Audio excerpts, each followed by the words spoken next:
Hello and welcome to Global Business Insights, where we bring you up to date and provide analysis on headlines in the ever-changing world of business. Today we kick off with yesterday's US fourth quarter gross domestic product growth surprise and the latest European Central Bank decision on rates, which of course we expected. In the US, Q4 GDP growth was much stronger at 3.3%.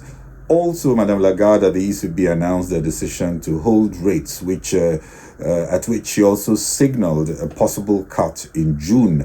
And we will talk also about Intel's results, which revealed a disappointing quarter one guidance, leading to after hours drop or plunge, I would say, of Intel's shares, now down 10.88%. That's in after hours trading. We'll see what happens when the markets open.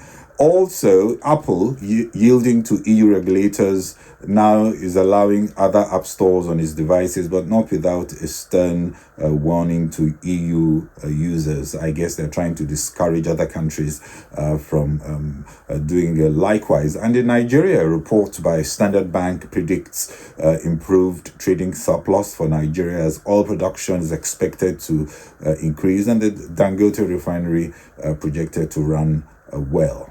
US Q4 GDP much stronger than expected at 3.3%, and we start with this where we see a strong finish for the US economy as they announced this strong end of year performance, better than most forecasts, but still lower than the Q3 4.9% growth. The full year GDP reading now comes to 2.5% growth in 2023, slightly higher than what we saw in 2022. Also note that this is the first of three estimates published. We get the second and third estimates in February and March.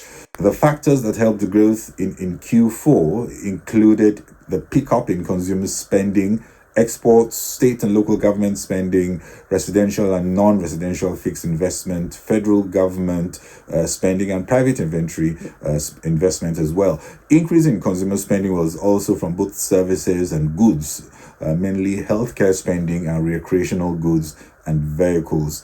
As inflation abates, consumer spending has taken off. Also, we have a strong labor market, record low unemployment, and decent wage growth, all this driving appetite to spend.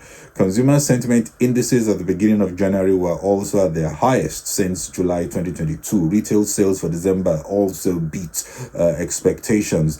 Later, we get today the Fed's that's the Federal Reserve's preferred inflation gauge, the core personal consumption expenditure index. That's out at 1330 GMT, and most analysts expect the month-on-month core PCEI to go up from 0.1% to 0.2%, while the annual core PCEI to go down from 3.2% to 3%. We'll see what the numbers reveal. Meanwhile, Janet Yellen is already taking a victory bow, saying though some forecasters thought a recession last year was inevitable, Biden and I did not. And instead of contracting, the economy has continued to grow, driven by American workers and President Biden's economic strategy. And if this doesn't boost Biden's chances at the polls, with record low unemployment, lowest inflation than most major economies, and now greater GDP growth, I guess nothing else will. Bidenomics does seem to be working, even as Biden now picks up the endorsement of United Auto Workers yesterday.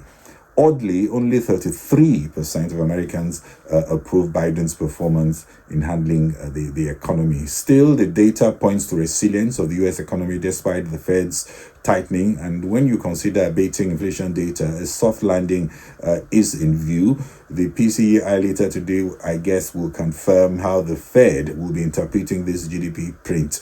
Any hint at stickiness will tell the FOMC that the US can cope with higher rates for much longer, and they may want to heed the advice of the IMF and other observers urging apex banks not to be hasty in cutting rates until inflation is comfortably close to the targeted print.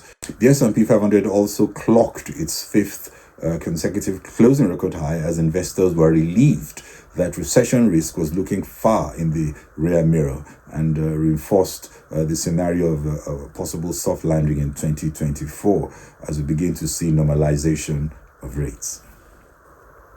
And still on central banks, the European Central Bank yesterday said it would hold European rates steady at a record high of 4%, adding that inflation was falling in line with its expectations much faster than expected.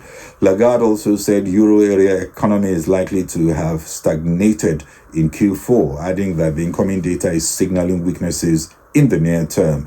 But even as we've seen, we're just saying the GFK Consumer Confidence Index released minutes ago, it seems to support this view as well. Consumer confidence in Germany further decreased to minus 29.7 points in February from minus 25.4 in January of 2024. Consumers not sounding so optimistic for the first quarter in Germany there. Also, on inflation, Lagarde said price pressures are high, but some measures started to ease, and the consensus at the table was still that it was premature to talk about rate cuts.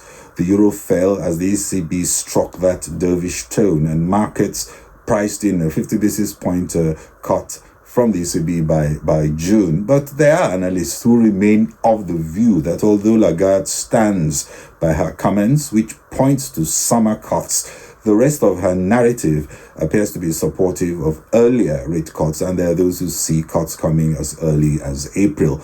This is because the ECB seems to be strongly data dependent, and the data seems to be pointing to a rate cut within the next few months, potentially April. Remember, we got the inflation rate in the euro area at 2.9% in December 2023, slightly up from an over 2-year low of 2.4% in November. But the core rate, that's the rate excluding volatile food and energy prices, cooled to 3.4%, which was the lowest point since March 2022. On a monthly basis, consumer prices also increased by 0.2% in December, following a 0.6% drop in November. While the data looks encouraging, it still looks somewhat cloudy, and one would think that the January data will be key to reinforcing the possibility of an April cut scenario. Intel's profit for the last quarter of 2023 did beat consensus estimates at 54 cents a share, but its shares fell in after-hours trading as it saw a fall in earnings for the current quarter. The shares were down as much as 10.88%, but we'll see what happens when markets are open. I guess it's not going to be a good day for Intel. I can see futures in negative territory. Perhaps we're going to see a break from the 5-day highs we've been seeing on markets in the US later today. But looking back to Intel, while its revenues in the last 3 months was up 10% year on year as forecasted, it saw earnings falling between $12.2 billion and $13.2 billion this quarter, which was below consensus of $14.2 billion. Notably, also revenues from its data center and its artificial intelligence group unit was down 10% from a year earlier in the December quarter, while revenue in its client computing business was up 33%. Intel's explained to reporters that it didn't lose market share in the fourth quarter in its server chip business on a quarter-over-quarter basis, but explained that the softer Q1 guidance reflects what it called revenue headwinds from its semiconductor manufacturing foundry business, while outlook for its core server and PC chip business was roughly within a historical range for quarter-over-quarter growth. Intel's, as you know, is the largest semiconductor maker by revenue, according to Gartner, even though its market cap puts it well below NVIDIA and AMD on Wall Street. On Wednesday, Intel had announced opening of its latest chip manufacturing facility in New Mexico. Intel is also in the middle of a multi-year turnaround process to put the semiconductor maker back on top of the chip world after losing market leadership, manufacturing leadership and market share to rivals like TSMC and AMD.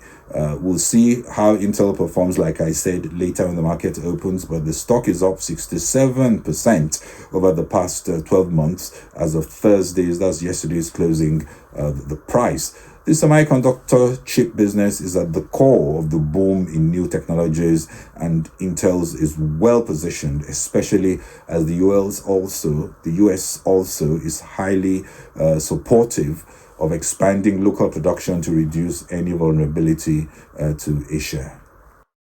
The increasing tension between regulators and big tech is looking like the new normal. The likes of Apple, Google, and Amazon will need to perhaps get used to it. Apple has no choice in the EU and will now allow rival app stores on iPhones, but a senior executive at Apple says the new EU digital regulations that allows non-Apple app stores to be available on its devices will worsen the customer experience. It will expose users to security risks, claiming that the new DMA encourages changes that degrades the experience and hinders efforts to react to scams and prevents intrusion of malware. If Apple is not motivated to develop a cost-effective technical solution that protects customers while obeying DMA rules, I guess someone else will. The EU expects the large tech companies, including Google, Amazon, Meta, Microsoft, to inform Brussels by March how they are complying with the act, which is aimed, of course, at eroding their market share and getting better fairness in markets and giving customers a better deal.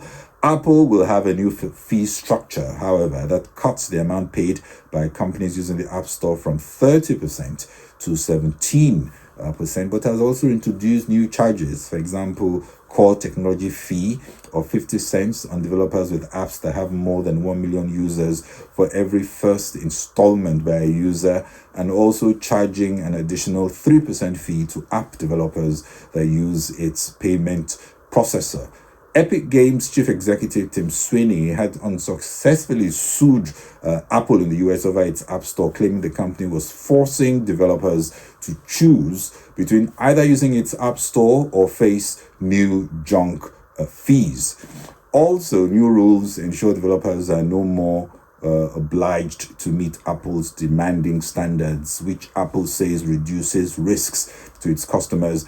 Apple is making also changes, such as having a way to set an alternative browser to Apple's Safari as the default on their devices. Well, Apple may have a point. It's unclear to regulators whether the status quo delivers better customer experience or just acts as a barrier for other developers. What is clearer is that Apple can no more expect to keep other players out of its devices or making it more expensive for them to do so, as this unfairly glues loyalty to the Apple ecosystem.